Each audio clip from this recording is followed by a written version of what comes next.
오늘 하나님 말씀은 신약 성경 마태복음 26장입니다. 마태복음 26장 36절부터 46절에 있는 말씀까지입니다. 말씀 봉독해 드립니다. 이에 예수께서 제자들과 함께 겟세마네라 하는 곳에 이르러 제자들에게 이르시되 내가 저기 가서 기도할 동안에 너희는 여기 앉아 있으라 하시고 베드로와 세베대의 두 아들을 데리고 가실새 고민하고 슬퍼하사 이에 말씀하시되 내 마음이 매우 고민하여 죽게 되었으니 너희는 여기 머물러 나와 함께 깨어 있으라 하시고 조금 나아가사 얼굴을 땅에 대시고 엎드려 기도하여 이르시되 내 아버지여 만일 할만하시거든 이 잔을 내게서 지나가게 하옵소서. 그러나 나의 온대로 마시옵고 아버지의 온대로 하옵소서 하시고 제자들에게 오사 그 자는 것을 보시고 베드로에게 말씀하시되 너희가 나와 함께 1시간도 이렇게 깨어 있을 수 없더냐. 시험에 들지 않게 깨어 기도하라. 마음에는 온이로되 육신이 약하도다 하시고 다시 두 번째 나아가 기도하여 이르시되 내 아버지여 만일 내가 마시지 않고는 이 잔이 내게서 지나갈 수 없거든 아버지의 원대로 되기를 원하나이다 하시고 다시 오사 보신즉 그들이 자니 이는 그들의 눈이 피곤함일러라. 또 그들을 두시고 나아가 세 번째 같은 말씀으로 기도하신 후 이에 제자들에게 오사 이르시되 이제는 자고 쉬라.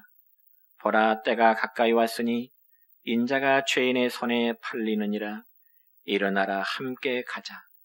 보라 나를 파는 자가 가까이 왔느니라. 아멘.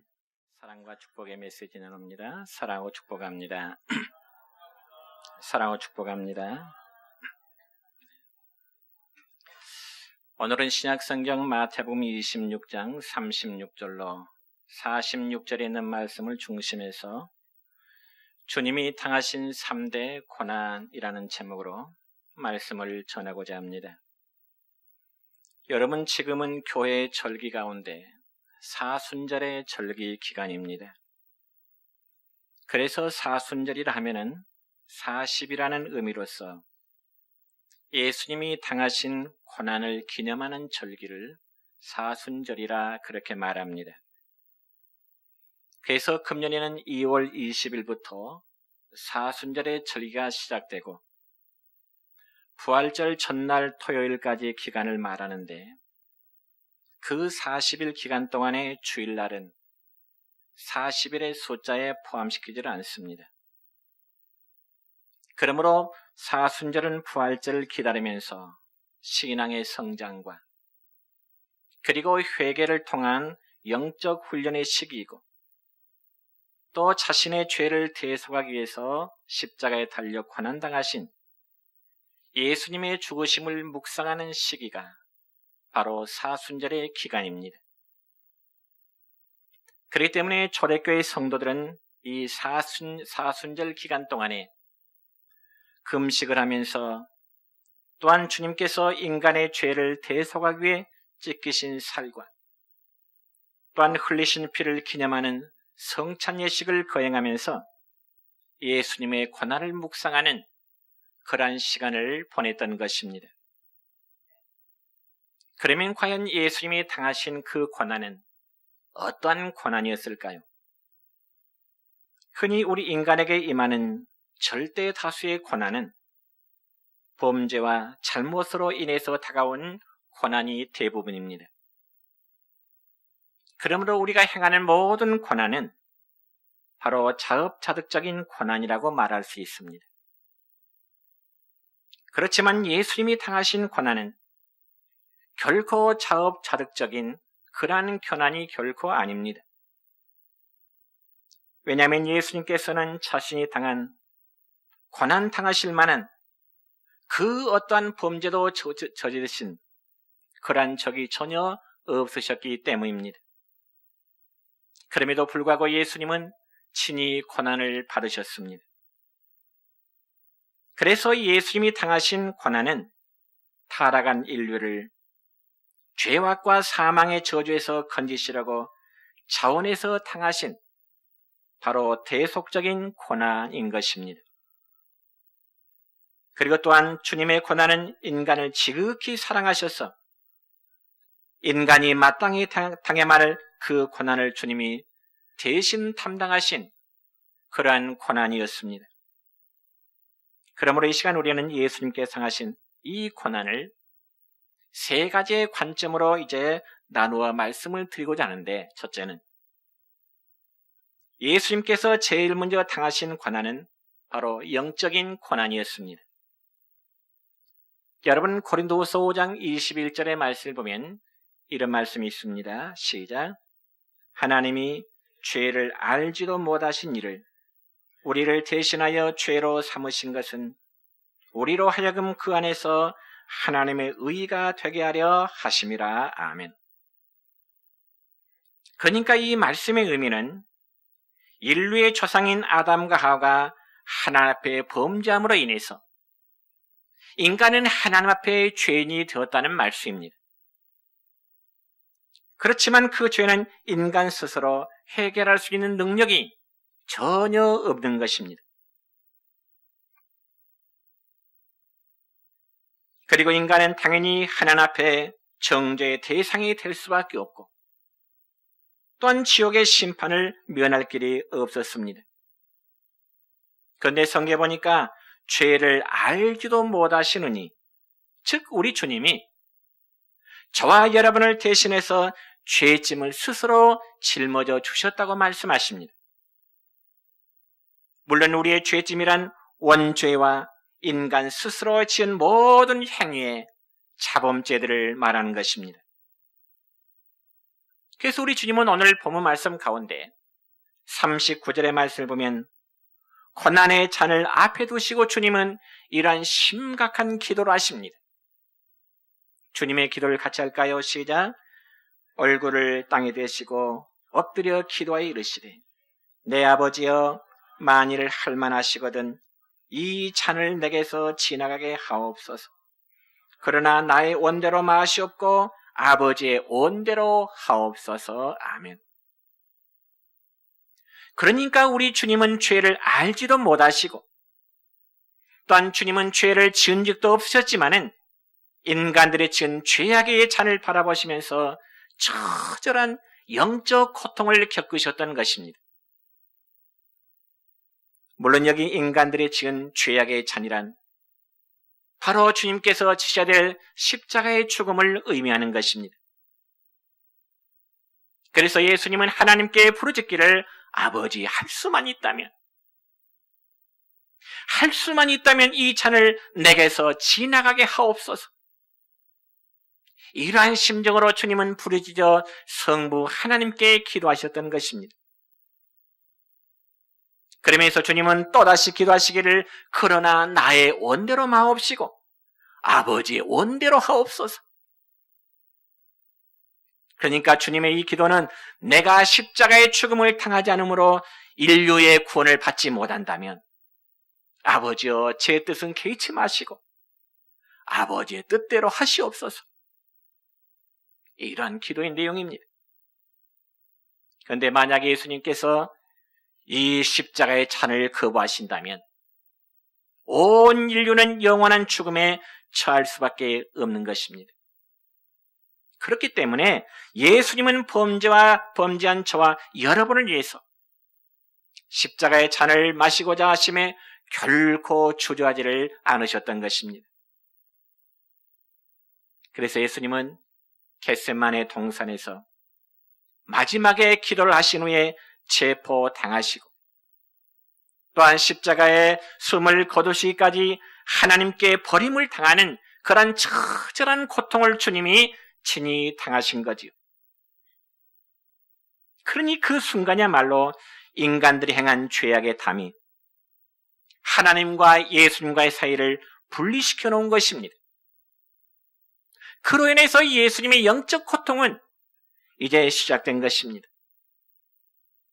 여러분, 사실 하나님과 예수님과의 관계는 창세 이후로 한 번도 갈라진 적이 없습니다. 그러나 인간들이 행한 죄악의 잔 앞에서 우리 예수님은 심한 영적인 고통을 겪을 수밖에 없었던 것입니다. 여러분이 그 순간이야말로 우리 주님은 하나님 아버지로부터 버림을 받는 그런 느낌을 갖게 된 것입니다. 그래서 구약성경 시편 22편 1절부터 2절까지 말씀 보면은 시편 기자는 예수님께서 십자가에 당하실 처절한 고통의 상황에 대해서 이렇게 기록합니다. 시작. 내 하나님이여, 내 하나님이여, 어찌 나를 버리셨나이까? 어찌 나를 멀리하여 돕지 아니하시오며 내 신음소리를 듣지 아니하시나이까? 내 하나님이여, 내가 낮에도 부르짖고 밤에도 잠잠하지 아니하오나 응답하지 아니하시나이다. 여러분, 이 말씀을 보면은요, 예수님의 부르짖음에 하나님은 응답하지 않으셨다는 그런 뜻입니다. 그리고 예수님께서 당하신 고통은 이 인류의 죄악의 잔을 마심으로 이제 일어난 것이죠. 그리고 두 번째로 예수님께서 당하신 고난은 심적인 고난이었습니다. 마음의 고난이란 말이죠. 여러분, 우리가 세상을 살다 보면 정말 믿을 만한 사람에게 배신을 당했을 때 그 배신감이란 이루 말할 수 없는 고통이 될 것입니다. 물론 우리가 살다 보면은 내 마음에 맞지 않는 사람이 나를 배신하는 행위야 얼마든지 있을 수가 있지요. 그렇지만 자신이 정말 믿을 만한 사람으로부터 배신감을 당할 때 정말 그 고통이란 견딜 수 없는 고통과 아픔이 되는 것입니다. 그래서 믿었던 사람에게 배신을 당하는 일이란 그만큼 상처가 클 수밖에 없지요. 그와 마찬가지로 여러분의 주님은 가장 믿고 사랑했던 사랑하는 제자 가룟 유다에게 배신을 당하였습니다. 특별히 가룟 유다는 총명하고요, 아주 똑똑한 사람이었습니다. 그래서 예수님은 유다를 신뢰하고 사랑했기 때문에 제자들 가운데 회개 업무를 맡기신 겁니다. 여러분, 실제로 사람이란 가장 유혹받기 쉽고 또 실패하기 쉬운 부분은 바로 돈 문제입니다. 그렇기 때문에 회사라든지 혹은 교회나 이 회계 업무는 아무에게나 맡기질 않습니다. 정말 믿을 만하고 그리고 신뢰할 만할 때 회계 업무를 맡기게 되는데, 주님께서 가룟 유다에게 회계 업무를 맡기셨다는 것은 주님이 가룟 유다를 그만큼 신뢰했다고 하는 그런 증거입니다. 그런데 여러분, 그 유다가 자기의 스승인 예수님을 팔아넘기는데 은 30냥에 팔아넘겨버린 것입니다. 요즘 말로 표현하자면 인신매매라고 해야 되겠죠. 그러니 우리 주님의 마음이 얼마나 고통스럽겠습니까? 배신으로 인해서 그 고통을 감당해보지 않고는 알 수 없는 극심한 고통이었을 것입니다. 그러면 주님은 가룟 유다의 배신만을 당했을까요? 아니요.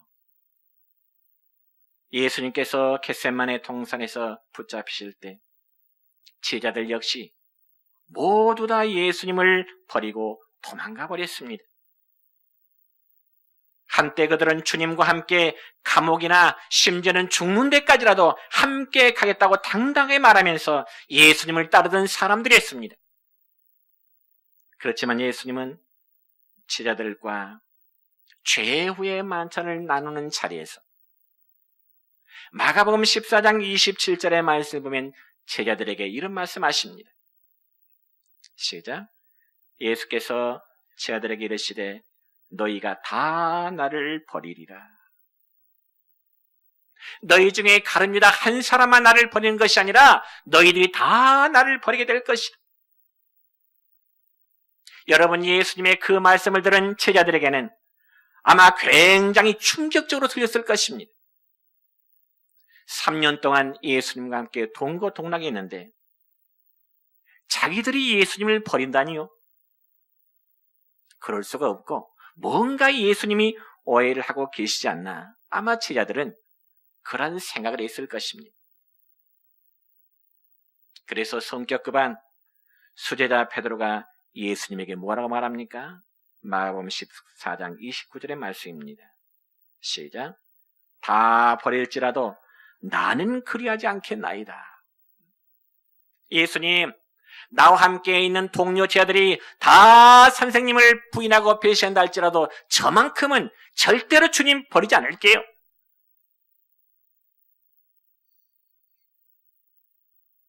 참 자신만만한 각오의 말이었습니다. 그리고 참 수제자다운 결심 같기도 합니다. 그런데 그러한 베드로의 결심에 대해서 주님은 또다시 그에게 무슨 말씀하실까요? 마가복음 14장 30절의 말씀입니다. 시작.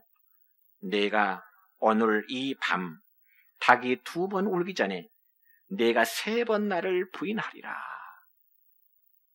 그러니까 이 말씀은 베드로가 예수님을 부인하게 될 것을 주님은 구체적으로 말씀하시는 거죠.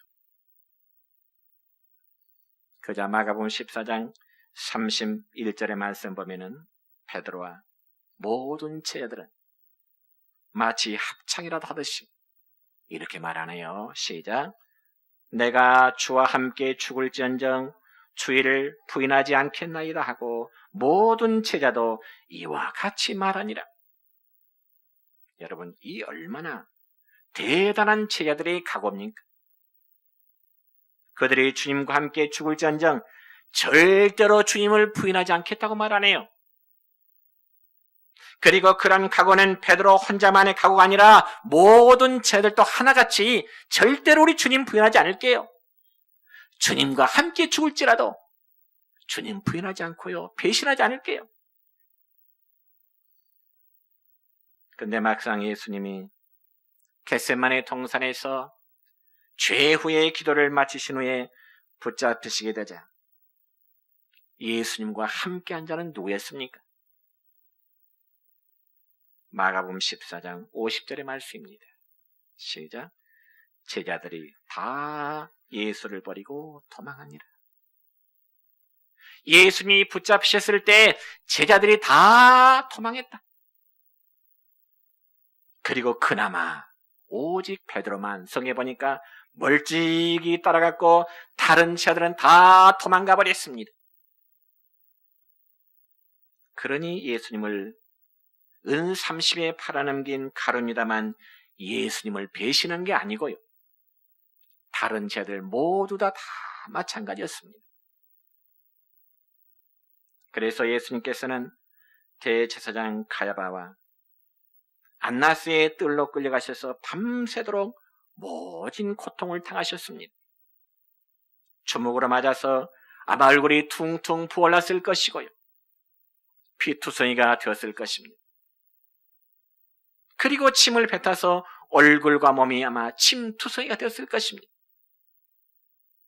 그러나 예수님이 이런 고통을 당하실 때 예수님을 멀찍이 따라왔던 베드로는 예수님이 보시는 앞에서 예수님을 모른다고 3번이나 부인하게 된 것입니다.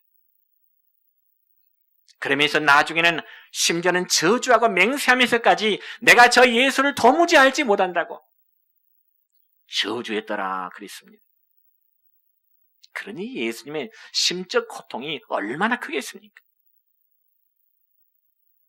거기에다 예수님께서 십자가를 짊어지고 골고다의 언덕으로 걸어가실 때 평소에 예수님부터 사랑을 받고 병고침을 받았고 그리고 은혜를 받은 군중들이 그 받은 사랑과 은혜를 원수로 갚았습니다.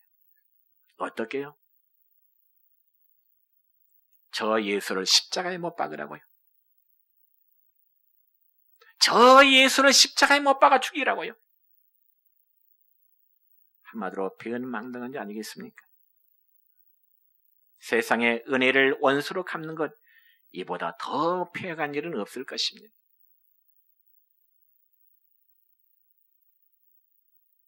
그래서 우리 주님은 십자가에 못 박혀 달리심으로써 위로는 하나님께로부터 영적인 버림을 받았고요, 아래는 모든 자들과 사람들로부터 예수님은 또한 버림을 받게 되었습니다.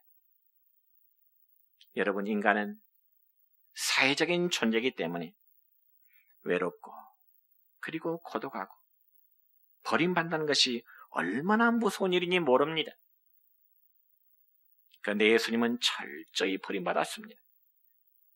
이미 영적으로 하나님께 버림받은 주님께서 제자들에게는 정신적으로 완전히 버림받아서 십자가에 달려 죽으시게 된 것입니다.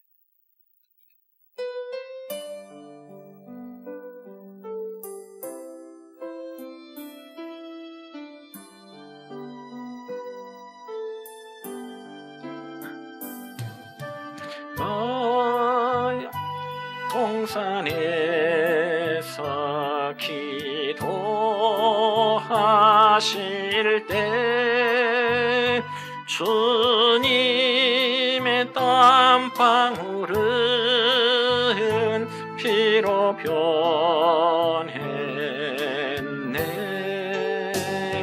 하나님을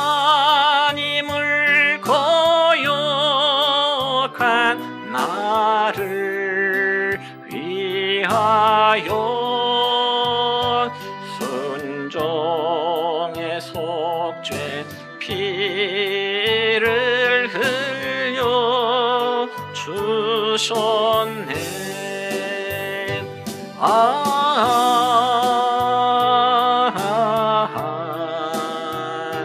주의 사랑 깊고 크셔라. 내 영혼의 파도처럼 메아리 쫓다. 빌라도의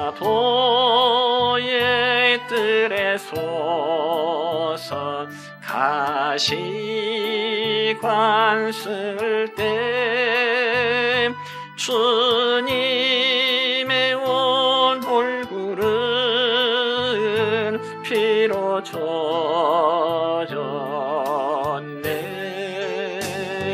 온 인류의 저주를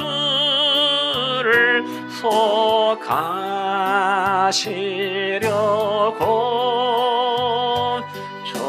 저주의 가시 채로 관을 쓰셨네.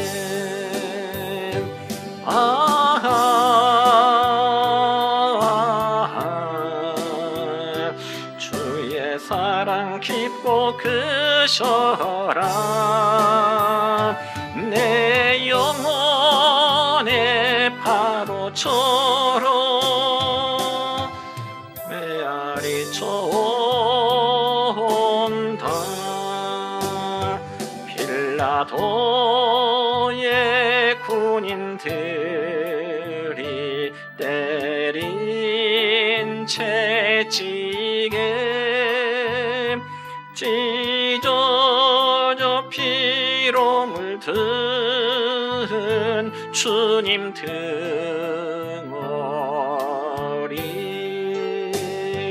온 인류의 질병을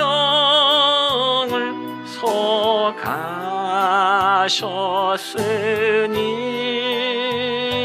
치료의 강물에서 넘쳐 흐르네.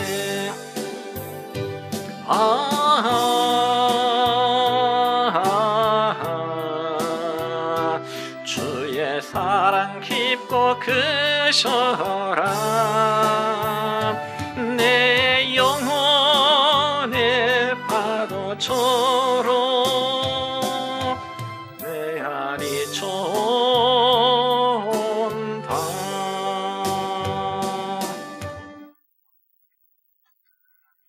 세 번째로 예수님께서 당하신 고난은 육체적인 고난이었습니다.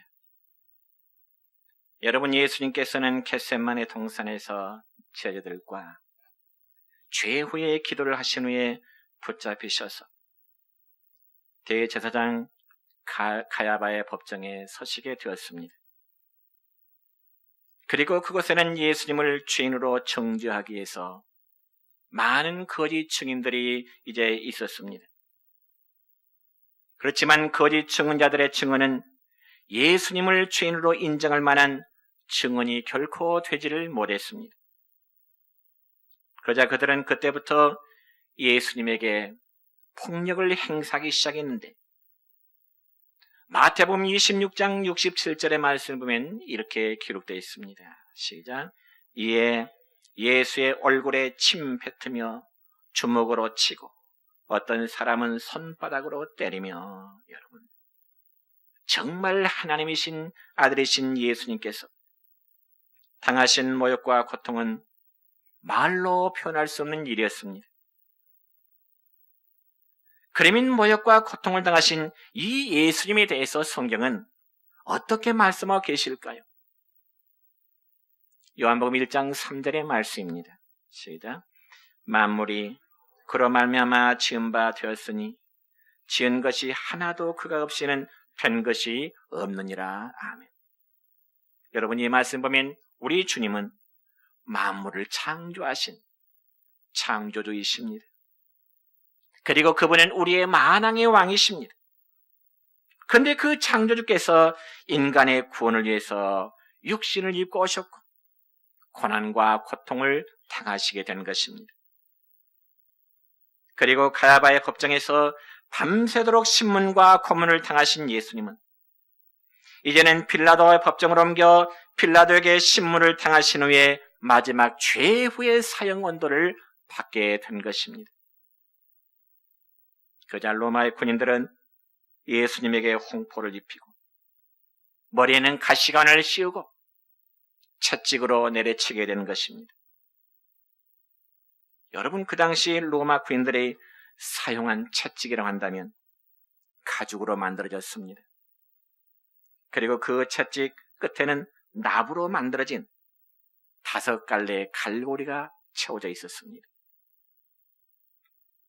그래서 그러한 채찍으로 때리면 5갈래의 고리가 살을 파고 들어가고요. 때했던 채찍을 잡아당기면은 살 가죽이 찢어져서 떨어져가는 그런 고통이 된 것입니다. 그래서 실제로 이 채찍의 형벌 때문에 사형 언도를 받지 않았는데도 죽은 사람이 있는가 하면, 또한 채찍을 몇 대 맞고 정신이 미쳐버린 사람도 많이 있었다고 합니다. 그러니 예수님이 로마 군인들에게 맞은 그 채찍이야말로 죽음의 전주옥이라고 할 수 있는 고난이요, 한마디로 공포 그 자체였습니다. 그런데 그 채찍을 우리 주님이 맞으셨습니다. 그래서 구약성경 이사야 53장 5절의 말씀 보면 이렇게 기록됩니다. 시작. 그가 징계를 받음으로 우리는 평화를 누리고 그가 채찍에 맞음으로 우리는 나음을 받았도다. 아멘.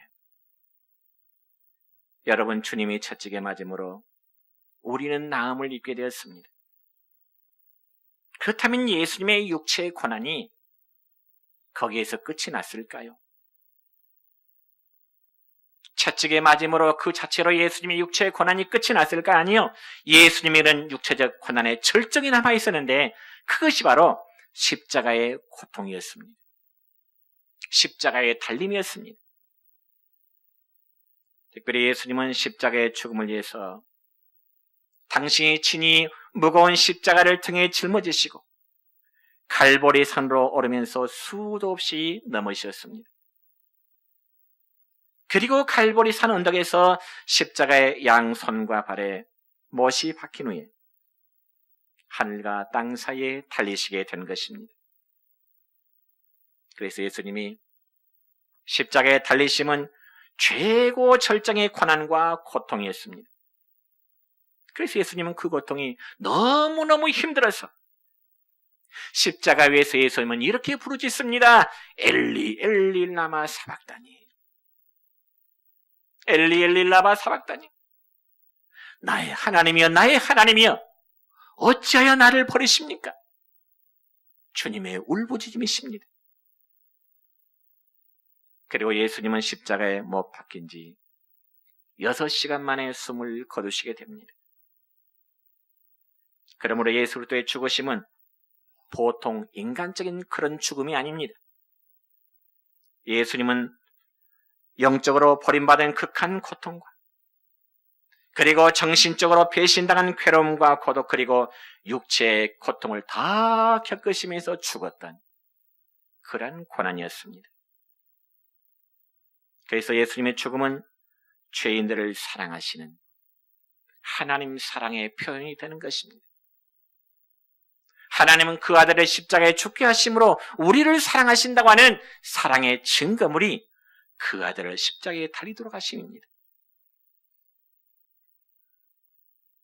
그러면 사랑하는 성도 여러분이여, 예수 그리스도의 구원은 예수님의 깊은 사랑을 이해하지 않고서는 깨달을 수가 없습니다. 그래서 우리 모두가 너무나 잘 아는 요한복음 3장 16절 다 기억하시겠죠? 아시는 분은 같이 한번 해볼까요? 하나님이 세상을 이처럼 사랑하사 독생자를 주셨으니 이는 그를 믿는 자마다 멸망하지 않고 영생을 얻게 하려 하심이라. 아멘. 여러분, 하나님이 우리를 사랑하시면은 무시무시한 대가를 지불하셨습니다. 왜냐하면 그 대가를 지불하지 않고서는 우리를 사랑하실 수가 없기 때문에 그렇습니다.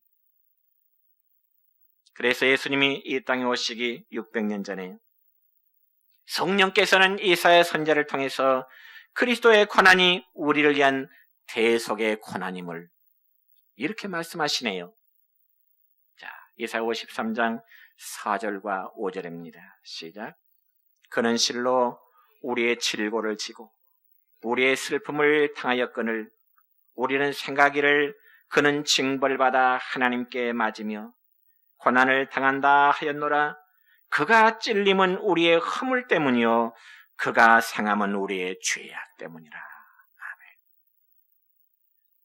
그가 찔림은, 예수님이 찔림은 저와 여러분의 허물 때문이고요, 예수님이 십자가에서의 몸을 상하심은 우리의 죄악 때문이라. 믿으십니까? 정말요? 이처럼 예수 그리스도의 고난은 전적으로 우리 때문에 당한 고난입니다. 그러므로 고난을 통하여 우리에게 영원한 속죄를 이루셨고 영원한 의로움을 우리에게 선물로 주셨고 끝없는 구원을 주시고 하늘의 영광을 우리 모두에게 허락해 주신 것입니다. 그래서 우리 주님은 고난 당하시고 그리고 죽으시고 다시금 부활하신 후에 당신의 못 박힌 그 손을 활짝 내보이시면서 죄인된 자를 향하여 이런 말씀하십니다. 수고하고 무거운 짐진 자들아 다 내게로 오라. 내가 너희를 쉬게 하리라고요. 이 예수님 앞에 우리는 믿음으로 나아가고 감사함으로 나가고 사랑으로 나가고 흠모하면서 나아가게 되기를 우리 주님의 이름으로 축원합니다.